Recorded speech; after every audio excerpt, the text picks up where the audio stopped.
I'm cutting in here at the top of the episode to announce that we have cleared 100 episodes of Occult Confessions.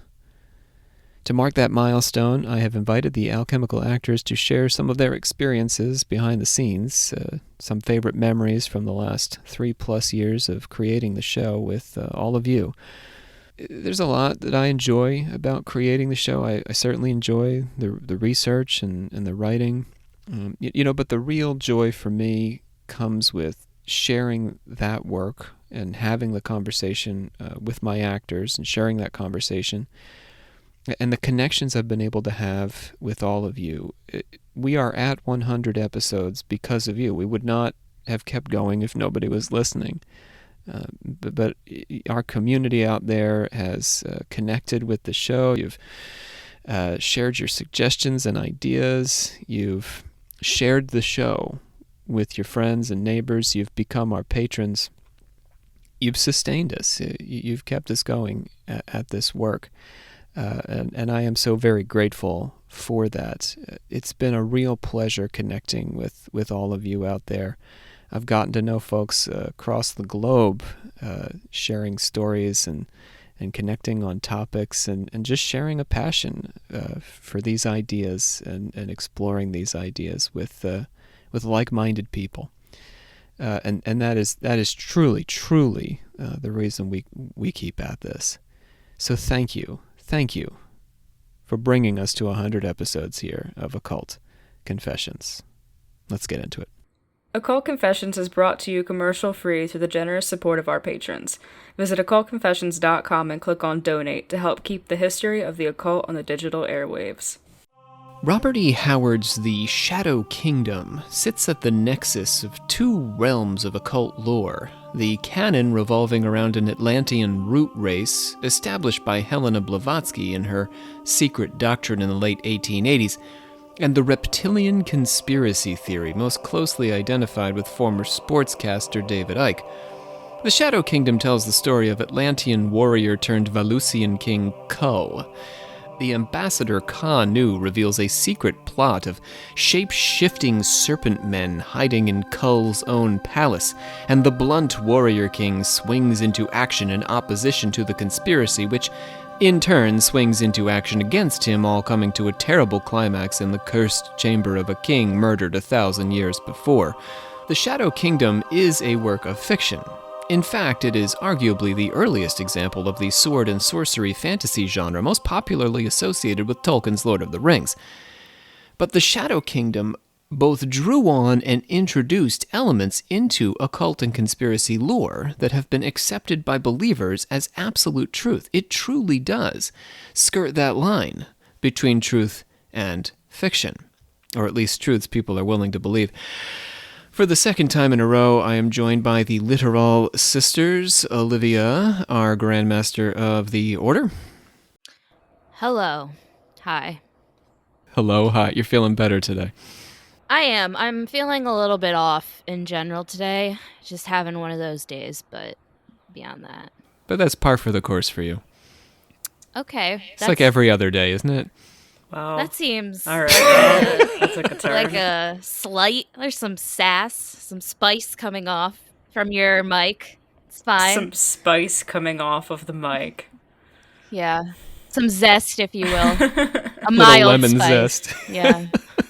Bree, how are you doing? I'm good, Rob. I am zestful today. You are also zestful. Yeah. We've got two zests, and we're trying to zest Olivia. Well, I don't like that. It occurred to me that we are back at it again, Brianna. Oh, literal sisters. Back at it again. Yeah, we didn't do that last episode we were together. Maybe it's because we were a little off in the beginning. Yes. I apologize for my head injury. To the entire podcastosphere. Well, apparently you said I sounded like I was at a funeral and then a happy funeral or something. At the very beginning, yeah, just when you said hello and then plug. Well, you get your chance to make it up today. Yeah. Let's pledge it out first. We, the members of the Secret Order of Alchemical Actors, do solemnly commit ourselves to a full and honest telling of the history of the occult as far as we know it.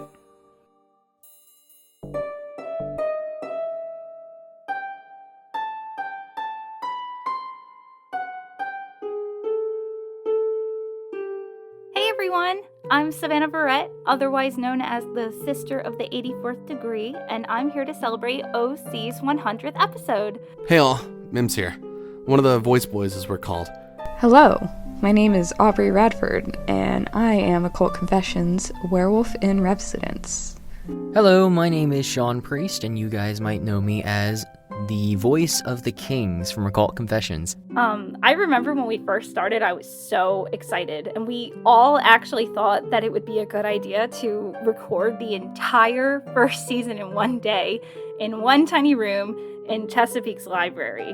And just to remind you, I believe the first episode was the first season was 6 episodes, so basically a 6-hour long day.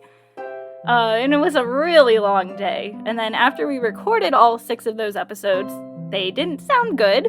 So then we got a new microphone and re-recorded all of them in our theater instead. So when COVID started last year, I was in a mighty bad place mentally, without a whole lot of a creative outlet at the time, and a whole lot of personal issues going on. But being able to hop in and help out with this gave me something to look forward to, and helped me make it through a time where I wasn't able to make music, and I wasn't having a whole lot of luck booking any voiceover stuff. Okay, so one of my favorite memories associated with the podcast would probably be the impromptu Occult Confessions t-shirt photo shoot. I don't particularly have one moment, but more or less the bunch of sessions that we were able to do during quarantine, where we would just hop on a Zoom call or something similar, and or Discord, and just be able to do these lines and be able to help out each other through all of this. It's definitely kind of inspired me to want to take and pursue voice directing more seriously. And then, after we re-recorded those, posted them for a couple months, we decided we still didn't like them, and then Rob went back, rewrote those episodes, and then we re-recorded them again. There was a lot of trials and errors when we were getting used to making a podcast, but at the end of the day, I'm really proud of all the hard work that's been put in, and I'm so happy that we actually have awesome confessors that listen to us and seem to actually enjoy listening to us, so that's awesome. Thank you, guys. Jacob had to deal with me and James, where, James is just goofy, and once you put a camera in front of me, I don't know how to act. So Jacob's face tells all. I remember doing the episode of The Night of the Cart, and I remember sitting down with Brandon and talking about the lines, different type of lines we're going to have to do, and how I was going to be the one that was going to be the goblin and also the king at the time. As a side note, Rob might put this in, he might not, but there's always something really special about recording any of the lines, but especially that first batch that we were able to do not too long before quarantine started, when we were able to still record in person. It has been such an honor and a privilege to be able to do voice work with these guys, and they are some of my closest and dearest friends, and if you guys are listening to this, thank you so much. Happy 100th episodes of Occult Confessions. All right, let's get started with Robert E. Howard. So Robert Irvin Howard was born on the 22nd of January, 1906 in P. Astor, Texas. If you're from P. Astor and I'm pronouncing that wrong, that makes me sad, but you can let me know. Or if you're from around P. Astor or Peaster. I really need it to just be P. Astor. I can't be anything else now. Peaster sounds not as good at all. It's got to be P. Astor sounds like a place. Peaster sounds like a disease or something, a disorder. What's going on with you? I got the Peaster. So anyway, Dr. Isaac Howard was his dad, and Hester Irvin Howard was mom. There's a name you don't hear anymore, Hester. His father was a traveling physician, and the family moved around the state of Texas to a variety of oil boom towns throughout his youth. So chasing that gusher. Ew. Howard's childhood was... Yeah, what? I didn't That like sounded that either, bad, but- Rob. That's what they call an oil A well. gusher? Yeah, gushes. Really? Chasing That's that the gusher? truth. That sounds bad. Yeah. Oh, look it up later. Okay. I'm not going to look that I up. won't either. But thank you. On second thought, yeah, maybe you shouldn't Google that. So, Howard's childhood, what was I talking about? Howard's childhood, which was marked with uncertainty, because he's going from town to town, chasing oil, black gold, Dr. Howard invested in a series of get-rich-quick schemes that kept the family in perpetual financial distress, and his mother contracted tuberculosis while nursing sick relatives.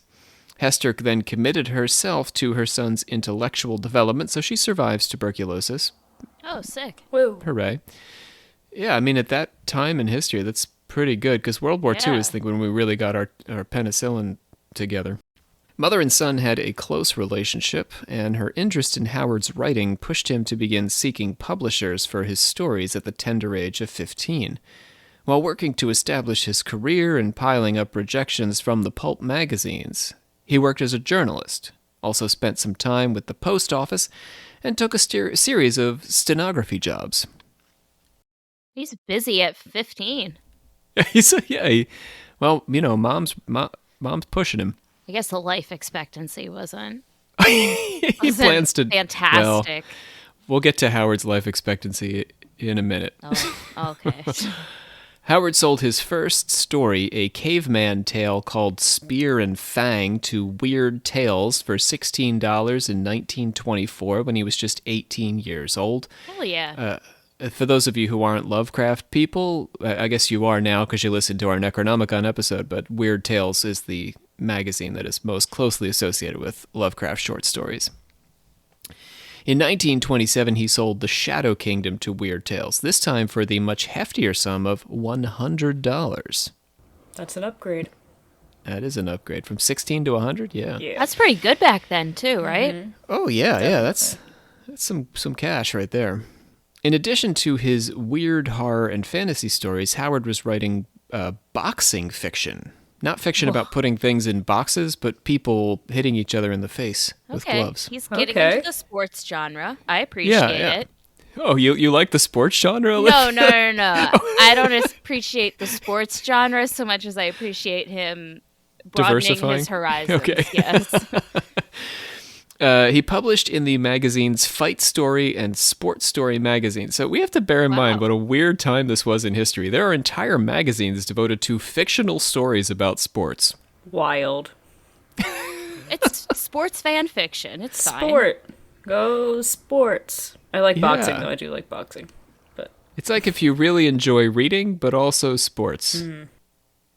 And yeah, apparently fan fiction. So although he was earning a living on his writing, unfortunately the market collapsed with the Great Depression and he lost his savings, so that $100 came and went.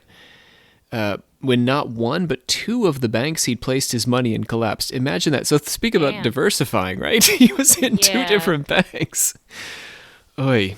He became a member of H.P. Lovecraft's pulp literary letter-writing circle when Weird Tales forwarded a letter he'd wrote to them praising Lovecraft's The Rats in the Walls. So in other words, Howard wrote a letter to Weird Tales saying, "Yay, that Lovecraft story about rats in walls, man, that really got me." And they just sent it to Lovecraft, and Lovecraft was like, you're that guy that writes about boxing. Oh. I thought you meant that they sent his letter back to him. I don't know, they forwarded it to Lovecraft. Okay. Lovecraft called him Two-Gun Bob. Why? Why did he call him Two-Gun Bob? Why Bob? It's not like because his name is Robert. Oh, right. But the two-gun part is because of his affection for masculine culture and because of his home state, Texas. Oh, like the guns, the muscles. Oh my God. Yeah. That's kind of incredible. Well, if you compare him to Lovecraft, not that Lovecraft is at all effeminate in his writing, what with, giant monsters devouring people and stuff, but... Sounds pretty feminine to me. I'm sorry. Okay. I meant that in the most positive way possible, just to clarify. There's no need to clarify. I was with you right away. Thank you. In March of 1932, Mr. Howard created his most famous and enduring character, Conan the Cimmerian. Oh. You probably know him as Conan the Barbarian. What is it with the Cimmerians? What do you mean? Where else have you heard about Cimmerians? Do we talk about... Oh, not Sumerian. No, this is Cimmerian. Thank you for the clarification. Yeah, I said... That's good. Yeah. No. So it's not an actual Wait, what is ancient culture. Cimmerian, then? It's a fake ancient culture. Oh. Okay. Yeah. I didn't get it either. I thought it was a real term. Got it. And I've added a note here just so we know that Conan the Barbarian was famously portrayed by, do you guys know? No, but I remember the show. Arnold Schwarzenegger. Huh. 1982 was when Conan the Barbarian came out. They must have done... Did they do like a remake or something? Or in the 90s or something? You're probably right, I think they did. Because it was that really, like, ridiculous show, I think. But I don't know. Maybe it's the same. I don't know. Maybe you're thinking of Xena Warrior Princess. Oh, no. I used to watch that with my mom, like, way before Brie was born. Oh, my God. Kevin Sorbo is Hercules. My mom was obsessed with that show. Oh, my gosh. She dressed up as her one year. Brianne, I don't know if you ever saw that. Yeah. We used to have these Halloween parties at the karate school, and yeah, she dressed up one time. It was pretty badass, not gonna lie. Nice. Yeah. Interestingly, the plot of the movie Conan the Barbarian incorporated the Howard character Thulsa Doom, played by James Earl Jones, as the master of a snake cult. Both Thulsa Doom, and the beauty of fictional characters is I can pronounce these any way I want. Thulsa Doom and the Snake Cult were borrowed from Howard's King Kull stories, but had nothing to do with each other, appearing in completely different tales. Or Conan. So in other words, it's sort of like a Cole Porter musical today. Like they just took a bunch of like pieces of all the different musicals. This is very nerdy. And put them together into one musical. They took his best songs and stuck them together. This is sort of what they did with Conan, is they just took elements from different Howard stories and pulled them together into one movie. And the Snake Cult was one of those. So Howard wrote the Conan and Kull stories in the fictional Hyborian Age, a mythical time before recorded history that is fictional. So he gave up writing the Conan stories in 1935, in part because Weird Tales didn't pay him in a timely fashion. Yeah, that's rough. And in part because he wanted to create a new set of stories set in his beloved American Southwest. He began writing westerns. But his suicide put an abrupt end to this second phase of his career. Oh, shit. A little foreshadowing there. Hold that thought. His only real romantic relationship was with Noveline Price, an aspiring writer. They dated for 2 years in the mid-1930s until Howard's responsibility to look after his sick mother so consumed him that he didn't have time for Price, and she went on to date one of his best friends, Truett Vinson. Ooh. Ouch. That stinks. Wait, did you say her name was Noveline? Noveline. So, and she wanted to be a writer, and her name is literally like novel. Is that? Yeah. That's beautiful. Love that. Howard had an intense and ultimately tragic relationship with his mother, for those of you who haven't picked that up yet. Yeah.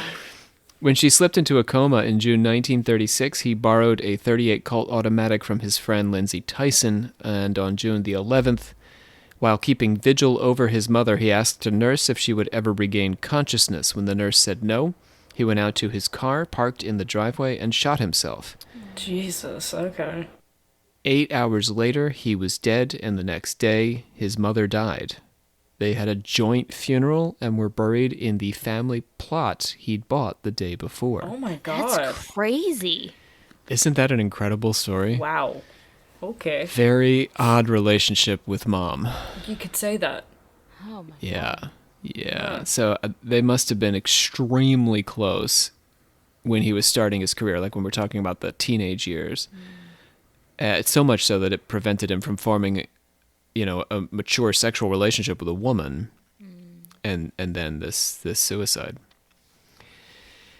Conan the Barbarian and Howard's fame stems from the paperback publication of the Conan stories in 1965, the same period as the paperback publication of Tolkien's Lord of the Rings and the start of a fantasy boom. We always think about Lord of the Rings, especially now with the movies and all, but Conan the Barbarian was really first to the punch, and Conan was right there in 65 when this was all becoming big, but Howard was long dead. He couldn't enjoy it. Lion Sprague de Camp Whoa, okay. was the editor. That is the editor of the Conan series. Sprague de Camp had no compunction about reordering the stories into an imposed chronology, inserting some of his own stories to close the gap, and even rewriting some of Howard's stories. Howard had focused on the theme of liberty, but de Camp shifted the focus to the Cimmerians' manifest destiny, both very American themes. Howard was labeled a literary hack taken to psychosis, but in the 1970s, after de Camp's death, the stories were revived and re-edited into a definitive edition consummate with Howard's original, which I suppose you could buy now if you get interested in this after this episode. Well, that's good at least. All right, let's get into the story. I don't know if this is going to make everyone want to go out and buy some Howard or the opposite.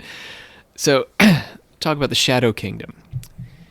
The Shadow Kingdom remains one of Howard's most enduring stories, even though his claim to fame really is Conan and the sword and sorcery genre.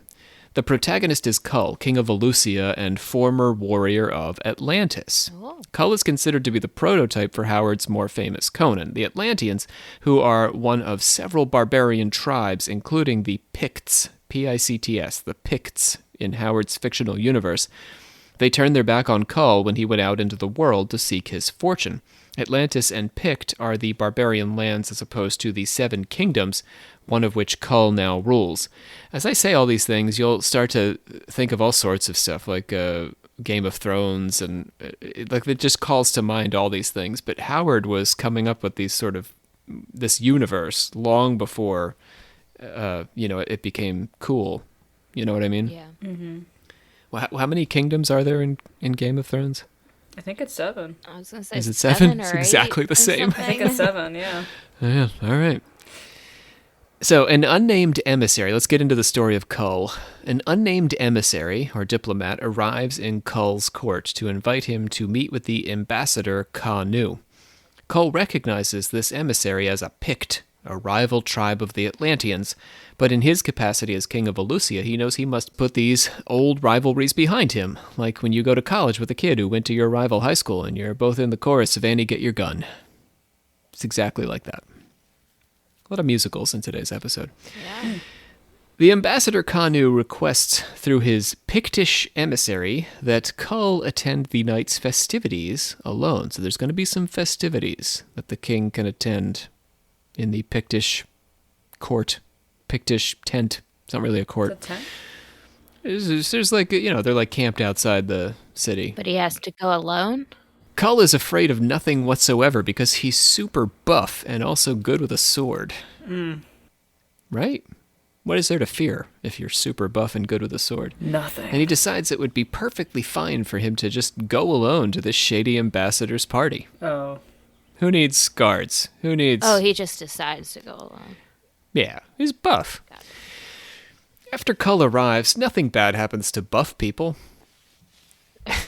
Okay. So wait, does nothing happen? Well, I won't give it away. Oh, I thought After that was Kull it. arrives, he's just arriving at the party. Okay. Stay with me. Ka-Nu clears the room and begins to spill a whole lot of secrets. So he's just like, okay, everybody get out. I'm going to tell secrets to my buddy the king here while y'all are gone. Okay. A whole lot of secrets, but at the same time, he's not spilling any secrets whatsoever. Oh. He tells Kull that a peace is coming to the land. Tomorrow, he will send a helper to Kull, a man named Brule, who will bear a certain piece of dragon jewelry so that Kull can identify him from all the other strangers who show up to offer him help. Because I assume that's happening all the time. The night can hear. There are worlds within worlds. But you may trust me and you may trust Brule, the Spear Slayer. Look, examine it closely. Brule will wear it on his arm when he comes to you tomorrow night so that you may know him. Trust Brule as you trust yourself, and do what he tells you to. And in proof of trust, look ye. The stolen gem. The green jewel from the temple of the serpent. Valka! To earn Kull's trust, Ka-Nu reveals a secret about himself as a kind of collateral. The ambassador is in possession of a great jewel stolen from the Temple of the Serpent. Now it's sounding like a Nickelodeon game show. I was thinking, Hidden Temple. Hidden Temple. Hidden Temple, yeah. I was thinking it's like some Indiana Jones shit. Oh, yeah. This is apparently a thing you definitely don't want to do. You do not want to steal the Great Jewel from the Temple of the Serpent. If ever you find yourself in a Robert E. Howard fictional universe and someone says, hey, you want to steal this jewel from this Serpent Temple? Say no. I don't want to do that. Even if you're an important man like the Ambassador Kanu. So even he can't get away with this. And if anyone found out that Kanu had this jewel, they would probably kill him and everyone he knows. So, Kull decides that it's okay to trust this guy. So this guy's like, hey, look, I have this deadly jewel, this jewel that people would kill me if they knew I had. And Kull's like, hey, you're okay. What? You're an okay guy. Basically because if Kull told anyone, right, they would just kill this guy. Wait, so which one's the buff one again? Kull is buff. Okay, Kanu Kull is buff. Okay. Kanu's like he's a big guy. He's like an emperor. He's like a Roman emperor kind of character. They're making indulgent, a survivor alliance. He's like, hey, I have the hidden immunity God, idol, and I'm showing you. That's exactly people out there that watch. I know that's exactly what it is, but maybe this is required reading before you do Survivor. Oh. Anyway. So Kull decides it's okay to trust him, and whoever pops by with the dragon armband the next day is also going to be okay for him to trust. What? So, okay, he's buff and he has a sword. He's not known for his, discerning wit. So when Armband Man arrives through the window, he is none other than the nameless Pictish emissary who had invited Kull to the ambassador's party the day before. So remember there was that guy who came, he was like, come out and hang out out here. He came through a window? Yeah, they're always jumping through windows. Okay. They're buff. That's what I buff guess. people do. They're just parkouring, they're just trying to show off their buffness. Yes, I've never been every turn. Buff. I don't have the frame to be buff, so I only enter through doors. I mean, I'm assuming there's no glass on these windows, right? That's a lot less impressive if there isn't. I mean, they're not shattering as they like every single time. They're not. What am I here for? There's just a man who comes in, replaces the sheet of glass behind the scene, like while they're having the conversation. Constantly servants coming and going with panes of glass. So this is Brule, who just came through the window with the dragon armband. And Brule reveals a secret passage in Kull's kingly chamber that even Kull didn't know about, and leads Kull down through the passage where they discover all 18 of Kull's Red Slayer guards sleeping in a pile. That's a lot. Are they sleeping? Because that doesn't sound like... They might be dead. Sleeping. Yeah, the Red Slayers are sort of like the Secret Service. Oh. Okay. So Kull is super annoyed at this. What are all these guys doing sleeping on the job? So they go and check in front of Kull's kingly chamber door, and lo and behold, there are 18 guards on duty. Okay. But oh yeah. The concern that he says is not, what is this secret passage under my throne room? How did you know about the secret passage? It's like, why y'all slacking? Like, what? There's a lot of stuff being kept from the king, that's for sure. But now people have doppelgangers. He had 18 guards. Yeah. They're all passed out behind the throne, but they're also on duty. What the hell is going on? How can they be in two places at once? Nay, those are the same men. In Volka's name, this is sorcery. This is insanity.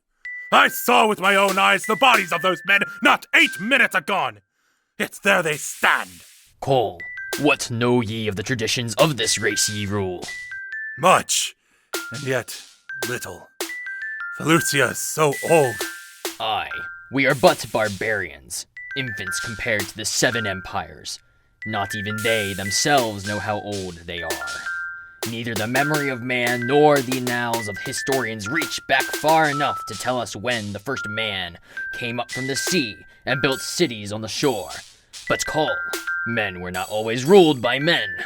Kull and Brule hear something stirring in the corridor and quickly hide behind a tapestry like Hamlet or Carole King. Scooby-Doo? Yeah, it's or Scooby-Doo. Yes. Our class levels are very different, Rob, apparently. Yeah. I've got Hamlet and Carole King. You have Scooby-Doo. Yes. Tu, who is the king's chief counselor, his name is Tu, like, French for you, enters with a blade drawn to kill the king. So his chief counselor comes in ready to stab him. That sucks. Kull is enraged, and he leaps from behind the tapestry and drives his sword into Tu's spine, killing him. Oh. Then things start to get weird. They're not weird yet. Yeah.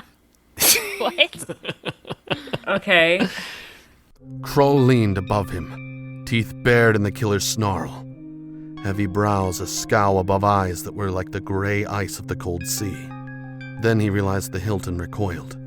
Shaken, dizzy, the hand of death at his spine. For as he watched, Tu's face became strangely dim and unreal. The features mingled and merged in a seemingly impossible manner.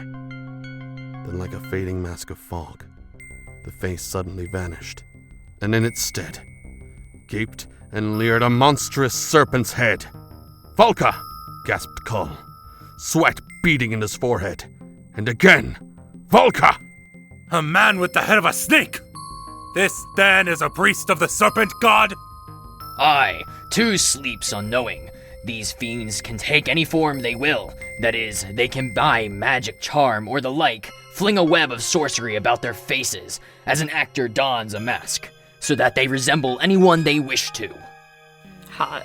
And their curse is Valka. He says, Valka. Like, oh shit. Valka. Yeah. Brul goes to dispose of the body, and when he returns, suddenly becomes a giant jerk and attempts to murder Kull. Damn. His dragon friend. He left and he came back, and now he's a murdering asshole. Is he a reptilian? Ah, I thought you were my friend, Brul. Luckily, Kull is super buff and good with a sword. Have I mentioned that? And he has cat-like reflexes, so he stabs Brul, killing him, and Brul's own face fades and transforms into that of yet another snake priest. Yeah. I gotta say, props to Howard here. This is a pretty shocking narrative moment, because, Brul was our only friend for a while here, and he showed us all these secrets, and he showed us the snake people, so, wow. Yeah, the drama. It's a lot, But But Howard's not done turning the screw here. okay. The shock doesn't last, because the snake Brul isn't wearing the dragon armlet. What? The dragon armlet, Bree, is a sign that you can trust him. Ah! Okay, I understand now. So Brul was not actually a snake person. Somebody had assumed the form of Brul Oh my. to try to kill Kull. Yeah, this is Yeah. wild. This is like Okay. Mission Impossible. Holy I'm on it shit. now, Rob. Oh my I got god. it. Okay. Another imposter attempting to fool the king and assassinate him. And Brul returns, wearing his armlet. And he explains all of this to us, the reader. Oh, all right. That's how. Okay. So the armlet is something a snake priest actually cannot wear, because the dragon or winged dinosaur, which is apparently another name for dragon in the Howard universe. That checks out. The 20s. The dragon was actually, fun fact, an ancient enemy of the snake people. Would you look at that? Yeah. Comes full circle. So they would never wear the dragon armband. And there's another trick to tell whether or not someone is a snake person. Because of the shape of their jaws, they cannot speak the phrase Kanama ka lajerama. I can't speak it. I can do this. Which? I'm not a snake person. Kanama ka lajerama. You guys try it. Lajerama. There you go. Can you do it, Olivia? Say it again. Kanama ka lajerama. Namaka Lodge something. No. Lajerama. I did it. Okay, there you go. That's proof that none of us are snake people. Woo. The meaning, because they can't say that. So if you just try to get somebody to say it and they refuse, they're a snake person. Now you know. The meaning of the phrase is lost to time. So don't ask what it means. I really do love Howard's writing. But its secret power to distinguish snake men from real men remains. So the only purpose of speaking those words is to determine who is and is not a snake person. But We'll put them on the website in case you need them. okay. Then Howard gets poetic as Kull glimpses the ancient past through his mind's eye. He stopped short, staring for suddenly the silent swinging wide of a mystic door. Misty, unfathomed reaches opened in the recesses of his consciousness, and for an instant he seemed to gaze back through the vastness, that spanned life and life, seeing through the vague and ghostly fogs dim shapes, reliving dead creatures, men in combat with hideous monsters, vanquishing a planet of frightful terrors. Against a gray, ever-shifting background moved strange nightmare forms, fantasies of lunacy and fear, and man, the jest of the gods, the blind, wisdomless striver from dust to dust, following the long, bloody trail of his destiny, knowing not why, bestial, blundering, like a great murderous child, yet somewhere a spark of divine fire. The snake people, like the harpies and wolf people and bat people, were all part of an ancient race. These other groups were extinguished by humans, except that the snake people, and a few wolfmen, but enough to put Lon Chaney in business, have survived. They return periodically whenever humankind forgets about them. Their current incarnation in the story is as priests of the serpent god, and they have fooled all of humanity into worshipping the serpent. So, in hindsight, it's kind of ethically okay to steal their jewels, but still, you'll get cut. There's a weird moment in which Brule and Kull see the ghost of a king murdered by snake people 1,000 years earlier. So they sort of have this vision of an ancient snake murder. His name is Ealal, and it's a kind of foreshadowing. The next day, the serpent priests disguise themselves as Kull's 17 counselors and lure him into a room where the ancient king Ealal had been murdered by serpent men 1,000 years earlier. But Kull had that vision, so he's like, oh, I know what's going on here. Kull and Brule managed to murder all of them because, and I didn't say this earlier, Brule is also pretty buff and good with a sword, but not as buff and good with a sword as Kull. Mm-hmm. So don't get confused there. But he does enter through windows, so I guess we knew he was buff anyway. Of course. And besides, the serpent men may be clever sorcerers, but they're pretty crappy warriors. I feel like they would be. They're all wiggly and limp and wiggly and how can they hold up that sword or go through a window? You heard me. Wiggly and limp. Damn. Well, but I mean, there's a point there's a point to be made here about Howard's universe. These ultra masculine figures are the heroes, and the snake people are necessarily like, you don't want to be smart in Howard's universe. It's better to be buff and good with a sword than to be smart, because intelligence sort of like equates to craftiness, which is lies. Why you want to be do both? Well, we can. So here's it's like a Clint Eastwood, John Wayne kind of hero. It's a very remember, he wanted to write Westerns after he was done with all this sword and sorcery stuff.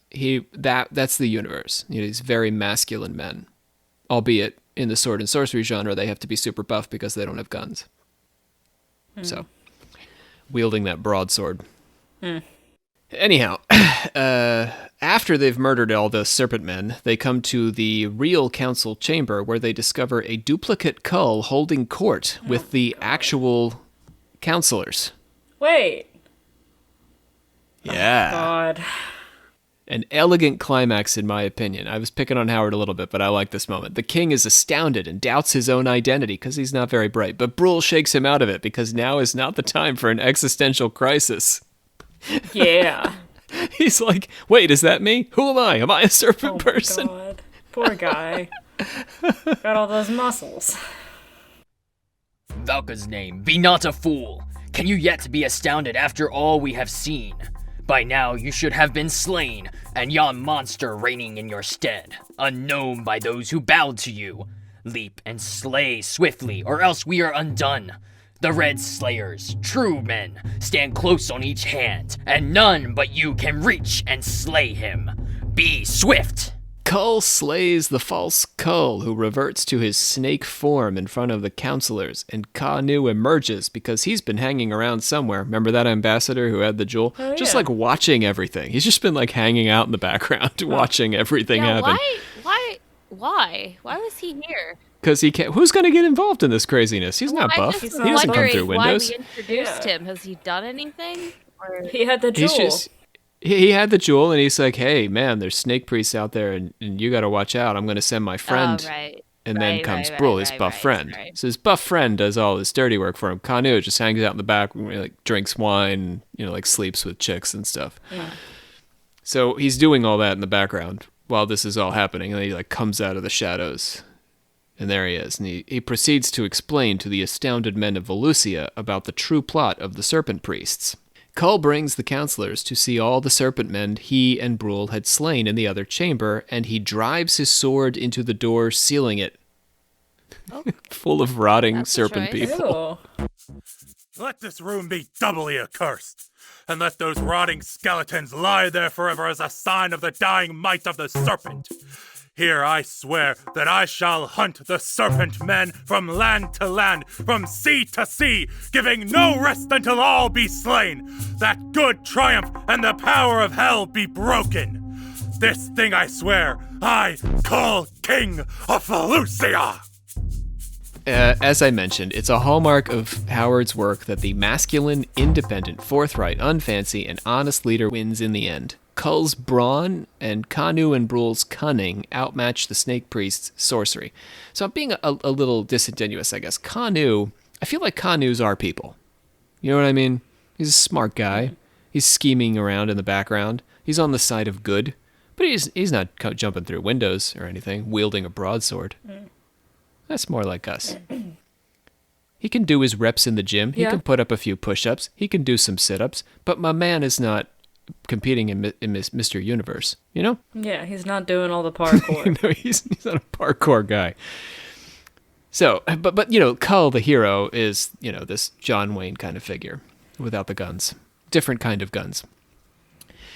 The snake priests, who we'll soon see are a gloss of occult adepts, are the clear villains. Sneaky and conniving and dangerous with magic that deceives but does not control and conceals their physical weakness, their wiggliness, as Bree says. Later, Howard approaches Kull's universe from the Snake Priest's perspective in the less elegant but still enjoyable story of Delcartes' cat. So that's it for that story. We're going to do a different story by Howard that I think is going to get to really get into how Howard portrayed the occult. You got me? And it's called Delcartes' cat. Ooh. It starts with a talking cat. The talking cat, you're going to love. You guys are going to love this story, I think. I feel like the talking cat's name is Samaris. And Samaris claims to be 1,000 years old and has psychic powers to foretell future events and find stuff that you've lost. That seems handy. Yeah, it'd be a good cat to have, if you like cats. Despite the fact that the cat is always accompanied by a servant who wears a veil covering his face so that he could totally be just doing all the talking, Kull is amazed by the accuracy of the cat's statements. All right, you got me? So there is a cat, and the cat is talking, or seems to be talking. But there is, for some reason, this guy who's always with him, and you can't see his mouth. Huh. But Kull doesn't think, that's suspicious. He's like, that's an amazing cat. Look at that cat. He's got his own servant. What a cool cat. He's just like Garfield. Get this cat some lasagna. So when the cat tells him that his friend Brule has been dragged under the waters of the Forbidden Lake, remember Brule, window goer, very buff, by the great serpent. So far so good. The cat's like, hey, if you're amazed by me, let me tell you something that you ought to be concerned about. Your friend Brule, he got dragged under the water by the great serpent. I thought Brule was too buff to be This serpent's dragged. pretty great. Yeah. Is this a buff Well, this serpent? is not a serpent man. This is an actual sea serpent. Oh, it's an actual serpent. Yeah. Okay. So Kull, he's going to go save his buddy, because let me say this again. Brule, at a distance, has been dragged under the water. Can you picture this scenario? Kull is in his court, just like having a conversation with a cat. Gosh. And somewhere in some lake, which is not right next door, a man has been dragged under the water. But Kull says to himself, I can run to that lake and fish this man out, and he's going to be okay. Yeah, he's buff. He's buff. He can hold his breath for several hours. How'd that work for him? Like Beowulf. After confronting and killing, it's a very nerdy joke, after confronting and killing a series of strange monsters, including a horned, four-armed shark creature. Let me say that one more time. I'm sorry. A horned, four-armed shark creature attacks him under the water. Oh, but he's like Super Mario, because my man can hold his water. Hold his breath under the water. That man can hold his water. Hold his water. Kull, he carries that water for... Kull is carrying that water for society, for Valusian. I don't know what that... Anyway. Kull, he can hold his water. But it's like camels. Anyway, he arrives at a great underwater city. The lake people tell him they have existed in this city since before the time of humankind. They scold Kull for slaying his way into their midst and threatening them with the sword. Right? So he's just like, shark thing with all those arms. I'm going to kill that. What if he was just trying to make friends? Been nice. Yeah. Yeah, I could have just been like, more arms for hugging. The lake, he's going to hug Kull. Death and ruin follow the course of your race. Do we not know? No man has dared this lake for over 100 years. You come seeking treasure, or to ravish and slay like all your bloody-handed kind? It's pretty metal. Pretty metal. As it turns out, the talking cat was wrong, and his best buddy Brule is not in the underwater city. Imagine that. The cat was wrong. After a brief attempt to kill Kull, the underwater king acknowledges that Kull is a true king, because he can't kill Kull. He's buff and holding his breath.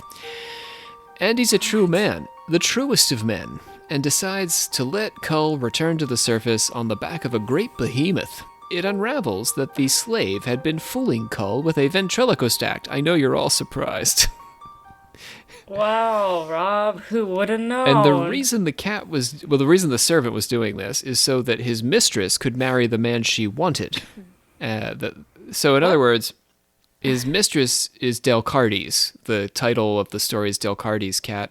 Uh-huh. And Delcartes really didn't want to marry this one guy. She wanted to marry this other guy, but her dad was like, you got to marry this guy over here. You know how that is. So she was like, wait a second. I have a talking cat who thinks otherwise. That's a power move. Okay. That's exactly how you should do it. As far as Delcartes is concerned, that was a smart choice. It's probably what I would have done, not gonna lie. And the cat was nevertheless, as it turns out, actually an ancient cat who'd lived for thousands of years, but just didn't talk. Okay. So the cat was magical all along. It was a 1,000-year-old cat. I like this. It's an ancient cat. I like this story. But it just couldn't talk. So, you know what? You take what you can get, Rob. Howard is so idiosyncratic, right? He's so, like, the details in his stories are, like, it's just wild. He's like, yeah, the cat was not magic cat. Oh, but it was magic. It was actually an ancient cat, but it didn't talk. So the ventriloquist slave had been momentarily replaced by an evil wizard who sent Kull off to die in the Forbidden Lake.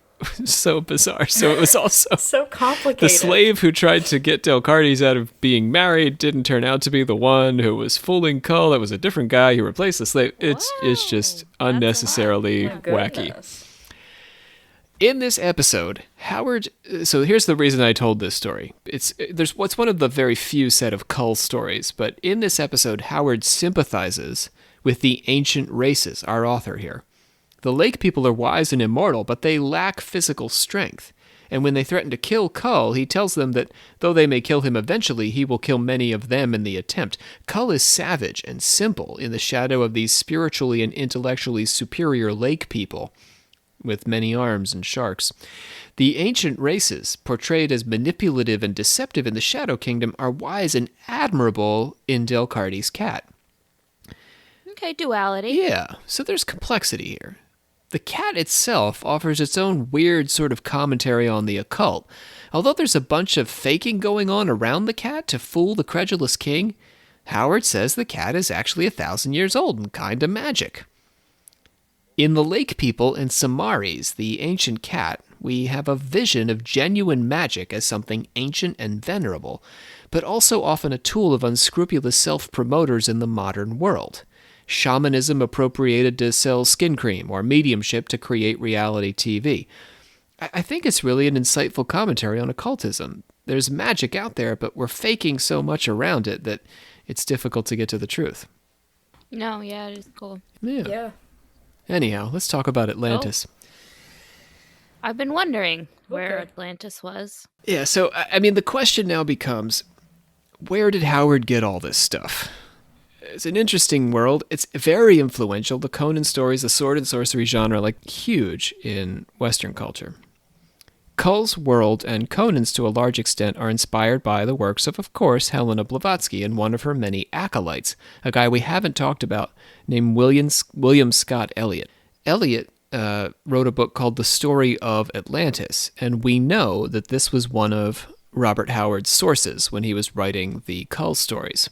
So Scott Elliott's account of Atlantis identifies the Atlanteans as the fourth race in a succession of races outlined by Blavatsky, with our current race, which is better understood as a kind of long generation. We are the fifth race. There were 3 cataclysms during the Atlantean race, with the most recent one, 80,000 years ago, essentially wiping out the Atlanteans, except for the residents of an island Plato called Poseidonus. Poseidonus? Poseidonus. It's a rough name. So Plato, of course, if we were doing an Atlantis episode, which we've talked about Atlantis in many different ways, but Plato believed that Atlantis was a real thing, and that Poseidonus was what it was called, and it was submerged in 9564 BCE, just about 10,000 years before Jesus.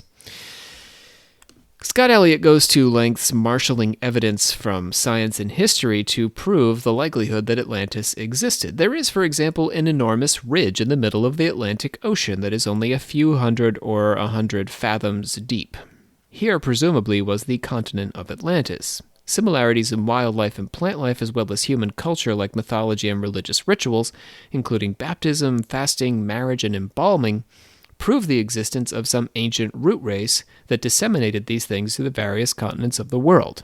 So he's saying, isn't it interesting that the Egyptians do this, and the Mayans do this, and, there's this fire worship that's happening in the Hindus, and that's happening in I'm sort of throwing some of my own examples in here, but he's saying that the reason we all have these shared religious traditions across the world is because we all used to be from Atlantis. Got me? Yeah. Ancient writers give accounts of a lost continent in the middle of the ocean. Alien, Aelin, Alien, Proclus, Marcellus, and Diodorus Siculus all recount stories of a continent in the Atlantic. Marcellus mentions 7 islands whose inhabitants preserve the memory of the greater Atlantis that preceded them. Most famously, Plato makes multiple references to Atlantis in a series of works, namely the Timaeus, Critias, and Atlanticus. In Plato's view, the Atlanteans were warlike, with rich and abundant lands.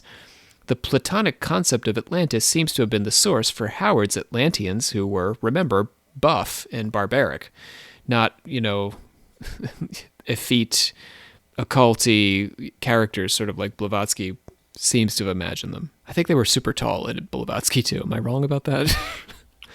I think probably. I feel like a lot of the races were really tall that she describes, right?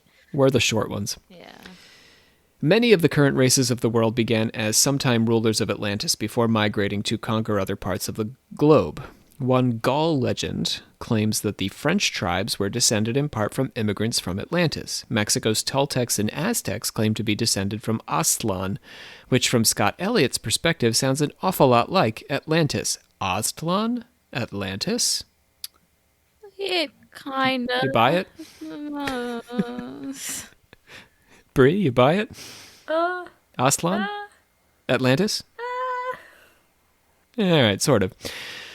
The Iowa and Dakota Indians believe that all of America's indigenous people at one time lived together on an island towards the sunrise.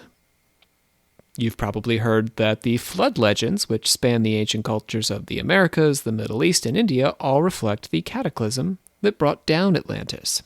These races migrated from Atlantis and began as one of the succession of 7 subraces ruling over Atlantis, guided by a Manu or spiritual teacher who would occasionally incarnate among them.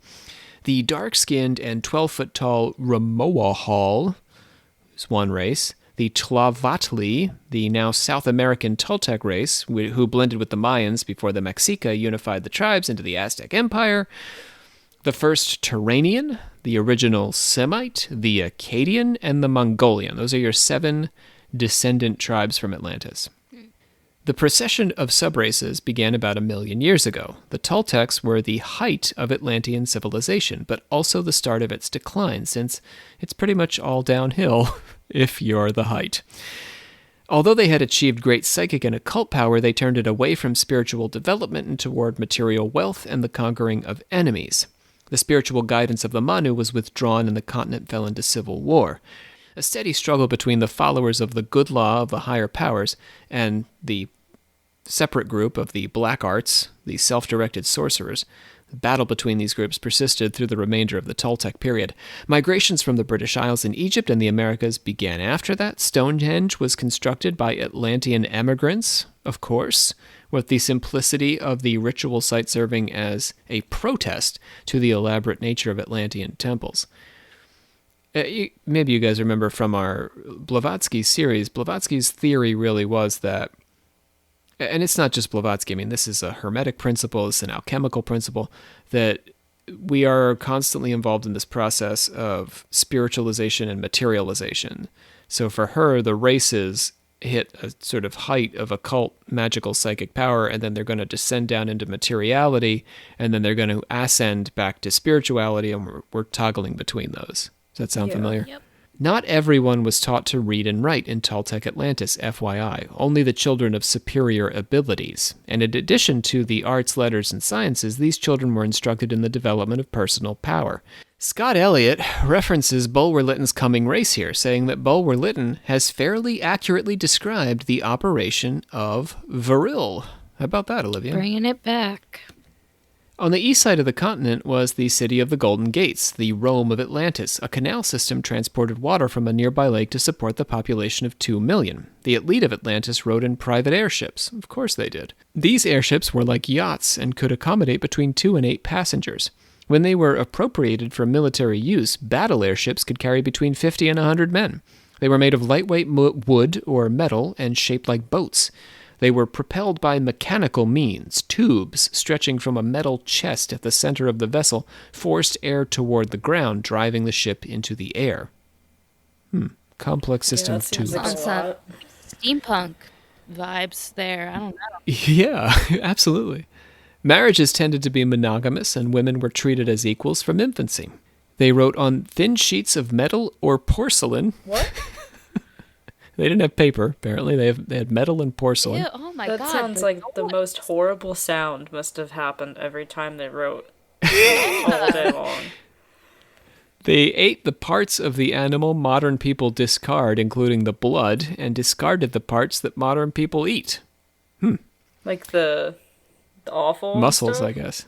Yeah, they ate the bones and the blood, and they threw out the... Did they eat the organs? The flesh. Well, we eat those, so I guess not. Yeah, but not a lot of people eat that. Yeah, they probably ate the organs, yeah. They ate fish in an advanced stage of decomposition, which God. modern people would find gross. I can't imagine. They had dairy, they had fruits, they had vegetables, they drank liquor. While much of Howard's concept of his fictional Hyboria owes a debt to Scott Elliott's theosophically inspired work, Atlantis, Lemuria, Cataclysms, Ancient Technology, Migration of Various Races, there are notably no snake priests in the whole of what Scott Elliott has to say. The conflict between self-oriented black sorcerers and followers of the good law suggests a plot that might involve something like snake priests, but there were no shapeshifters or reptilians to be found. On the subject of religion, Scott Elliott identifies a crew of adepts carrying the flame of secret knowledge through the ages, a theme of Blavatsky's Secret Doctrine. But in contrast to Howard's scheming snake priests, this group tends to steer clear of the halls of power and would have no interest in assassinating a king. Scott Elliott says that the first Manu, or spiritual teacher, manifested as a king in the first subrace of the Ramoa Halls. He came to be regarded as a god in time, and this led to the practice of ancestor worship. The Tlavatali were taught by adepts of the existence of a supreme being, whose symbol was the sun, and they built monoliths to this god. Under the Toltecs, the adepts established a secret occult fraternity who understood the mysteries of the universe, but this was kept separate from the popular religion, which continued to worship God through the symbol of the sun disk. No other image was permitted. This image eventually reverted to the image of a man, but this human symbol was eventually replaced by the Atlanteans' belief that they were their own gods and could create their own codes and laws for themselves. Sort of, human society is almost reaching that point again, isn't it? Animal totems joined this self-worship as objects of human blood sacrifice. In his tract on the Lemurians, so we're not done with Scott Elliott, he's did both Atlantis and Lemuria. Scott Elliott, talking about the Lemurians, identifies the birth of a secret lodge, but again, no snake men. The Lemurian man lived among the reptiles and pine forests, but these reptiles were dinosaurs, not snake priests. Science bears this out, of course. Checks out. Yep. Checks out, yes. Got Humans and dinosaurs. I remember that from the 2nd grade. Nailed it. Land of the Lost.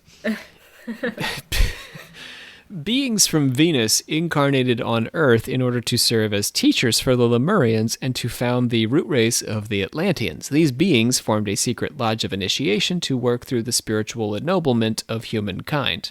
Real nice of them. We really need to turn to Blavatsky's Secret Doctrine, which is the inspiration for Scott Elliott's works to make the full connections to the Snake Men. Speaking on the 4th root race, Blavatsky says, "Some of the descendants of the primitive Nagas, the serpents of wisdom, peopled America when its continent arose during the palmy days of the great Atlantis." This sounds much more like Howard's concept of the snake people as an original and ancient race, but the serpents are incarnated angels whose purpose is the spiritual ennoblement of humankind, not their manipulation, and they aren't literally serpents. Blavatsky opens the door for misinterpretation when she argues that the serpent in the Garden of Eden and the fallen angel Lucifer were serpents of wisdom. As I've argued before, Blavatsky meant to reinterpret Judeo-Christian tradition such that the serpent encouraged spiritual enlightenment and elevating the self beyond material needs and concerns. But Robert E. Howard seems to have confused these beneficent serpents of wisdom with the selfish black magicians who sought to deceive humanity and bring it down, layering them on top of each other. This same mistake would carry forward from Howard's short story into the now infamous work of David Icke. But we'll save that for another time. Here, on Occult Confessions. Ladies, thoughts on the snake priests of Atlantis? Shit was wild. That was a lot. But I really did enjoy the stories. I thought they were really cool. Very dramatic. Honestly, for the time, too, that he was writing it, I'm, pretty, impressed by how, mentally, twisty-turny it was. Yeah. You know?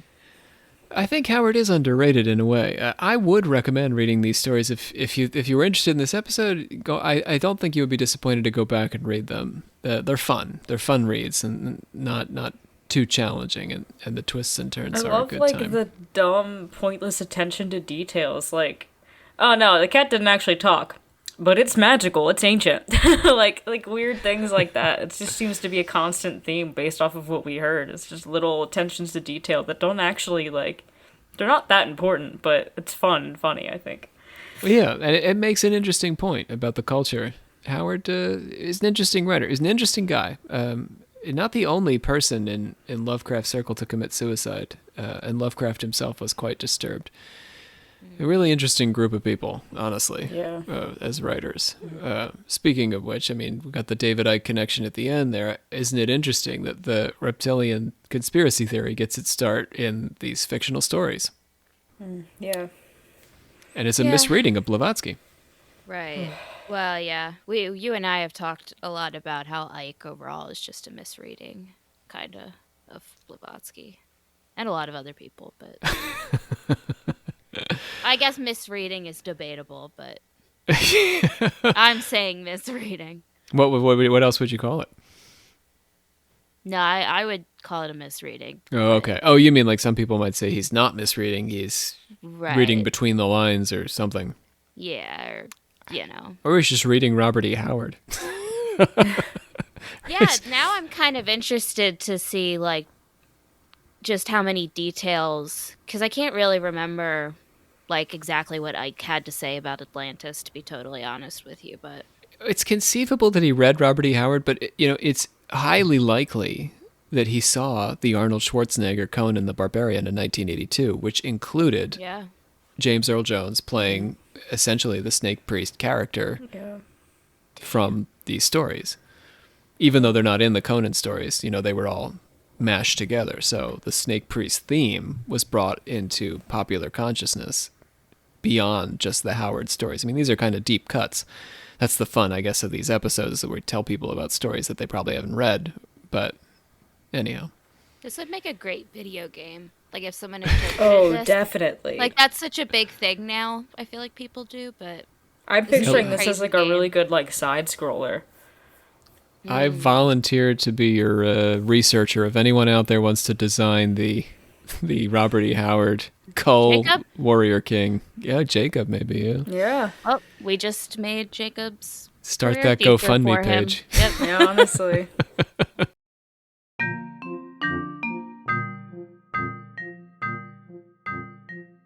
Hey guys, this is Brandon, the Silver-Tongued Shadow. Hey, this is Johnny Cook. Rob asked us to recollect a special moment that we can remember from kind of the behind the scenes of the podcast. And it got me thinking to when I kind of first started getting involved. I remember when Rob told me that he wanted to start a podcast, and he asked me to sort of help with the discussion and the particularly the voice acting side of this show. And I was enrolled in Rob's theater class at the time, like the history of theater, because at the time I had done like no acting because I had like the worst stage fright. But a friend of mine told me about a podcast that Rob had started doing, and at this point I think it was the end of season 1, because I think the first time I did any sort of recording was at the recording was the Marie Laveau episode. But the first time I actually remember like the bits we did was when Brandon, Shannon, Savannah, Ray, and Lucy and I did the Cannonball bit for the Quantum Consciousness episode. Hey, this is Daniel. Favorite moment of the podcast? Probably Chinese secret societies, because I got to brandish a wooden sword and smack Sam Steen with it. And that probably by default tops everything else. Either that or playing Charles Manson. Everything got shut down, and due to COVID. And all of us here are traditionally stage actors and stage performers. So not being able to perform has been a little hard for me. It's been more than a year and a half since our last stage show. And I am so itching to get back on stage, but I've also been very thankful for the opportunities to continue voicing these characters and these roles for Rob, and you guys listening. And I was kind of scared, didn't really know what I was getting into because I'd never even done skits, but I just remember feeling so comfortable around them and in that environment. And I just remember laughing to myself because everyone was so funny and the chemistry was great and it was so engaging. It got me completely hooked. And I really don't think I would be where I am today if I didn't get involved with the podcast. So, great memories. I think one of my favorite moments from the podcast, besides being able to do this with all of my bestest friends and just like hang out and chat and have fun, was one day when we were trying to record an episode. No matter where we tried to record, just something was going wrong. We were in a classroom, and I think about halfway through recording, the fans just kicked on, and they were so loud, and it just kept messing with everything. So we tried to find another spot. We ended up in like a conference room, but the equipment wasn't working in there. We went into the costume closet, but the sound just wasn't right. And then we even like tried going into the attic of the building, which I tell you what, that place is horrifying. It looks like a scene out of a horror movie, and I think to this day I'm still somewhat like scarred by it. Hi everyone, it's Luke. I think my fondest memory has been like getting to work with the alchemical actors in Occult Confessions. I came in when they started Dunwich, and I got the chance to edit that, and it was just so exciting because it was before I had met everyone. And so I could hear all these unique voices in different ways than they've been used throughout the podcast before. And it was just exciting for me. So that's probably one of my favorite experiences working with Occult Confessions so far. And I'm looking forward to all the opportunities to keep working with them in the future. But we finally managed to find a spot to record, and we got through it, and everyone was a little bit tense at first, but after we got done recording, everyone just kind of sat back and laughed for a little bit because it was just ridiculous, but it was worth it, and it was a fun little adventure trying to record. All right, Olivia, bring us on home. I hereby adjourn and declare closed this meeting of the Secret Order of Alchemical Actors until such time as we get together and do it again. Required the full talents of the voice boys to pull this episode off today. Sean Priest and Brandon Walls, Andrew Mims, and Luke Kinnaman. I am joined this day by Bree Littoral, our metallurgic prophet. Bye, guys. And Olivia Littoral, Grandmaster. Goodbye. My name is Rob C. Thompson. I am the Supreme Hierophant of your Secret Order of Alchemical Actors.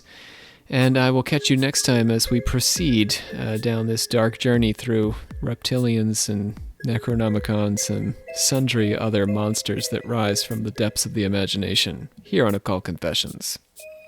That was pretty metal, Rob.